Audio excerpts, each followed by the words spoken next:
just one of many things that are going on here at the park. Not only doing the wetland stuff, but we have the colonial kitchen, we have various activities and events throughout the year. Sadly, about half the wetlands in the United States are gone, and there is a need to enhance, expand the wetland programs, doubling the size of that water resource. So the students were then tasked to come up with a design. My name's Rob Ryan. I'm an associate professor of instruction in the Department of Civil and Environmental Engineering. I was involved with this project as the faculty advisor for the senior design team. The general project was to redesign the wetland, make sure that it ties into the race and that the water flows through the way it's supposed to. We knew we had to do some topography, we knew we had to do some hydrology and hydraulics, but otherwise we let the students figure out what needed to be done. The students not only did the design work, but they were instrumental in the regulatory process. And this is something that's not really covered in academia as much. My name's Kevin McGurr. I'm an adjunct professor at Temple in the Civil Environmental Engineering Department. I am also on the board of the Newlin Grist Mill here. The genesis of this project was the executive director of the mill. I'm Tony Shahan. I'm the executive director for Newlin Grist Mill. I pretty much coordinated the project, kept everybody moving forward. We try on every possible project that we can to bring learning into it. So having students involved in it is really at the heart of what we try to do here. Water resources is such an integrated part of this park. Wetlands are extremely important. These are an ecosystem that provide a number of ecosystem services, right? They provide flood control, they provide water quality, they provide habitat for all sorts of aquatic and terrestrial organisms. The raceway is a ditch, a channel that carries water from the west branch of Chester Creek. There is a dam there, produces a pool, and it carries that water through the raceway, which is about a half-mile long. That water is carried down to the water wheel, and it's used to run that operation. It is also used for our trout ponds and the frog pond, and ultimately will be used for our wetland. When we came out here for the first time, it pretty much just looked like a dead forest. It was in the middle of winter, there was no greenery. Hi, I'm Sean Spadea.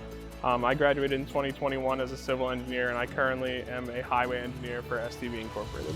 I thought it was cool that we would actually, actually be built, like it's a real thing that's going to help a community, and we'll be able to work with experts in the field. And obviously Kevin and Dr. Ryan were super helpful with getting everything set up.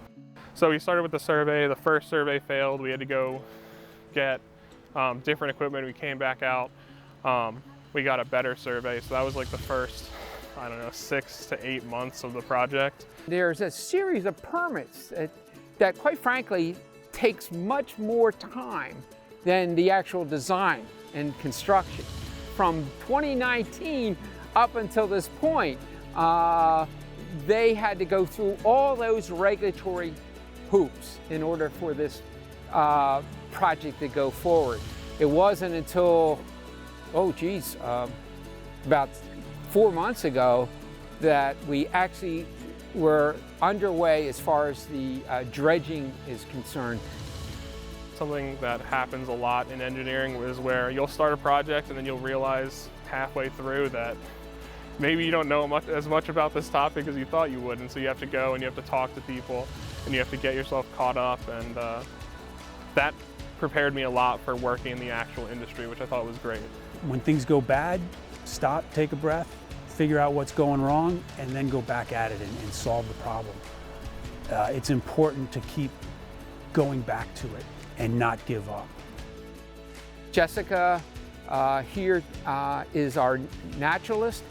She helped with them to come up with the various types of attributes that she wanted in the wetland. My main role for the project was working with the mill's naturalist to kind of set up the planting schedules and everything. My favorite part working on this project, I think, was getting to collaborate with professionals in the industry, right? Jessica, the naturalist, was incredibly knowledgeable on helping me with the planting schedules. I mean, I don't think it would have come out nearly as good if she wasn't helping out.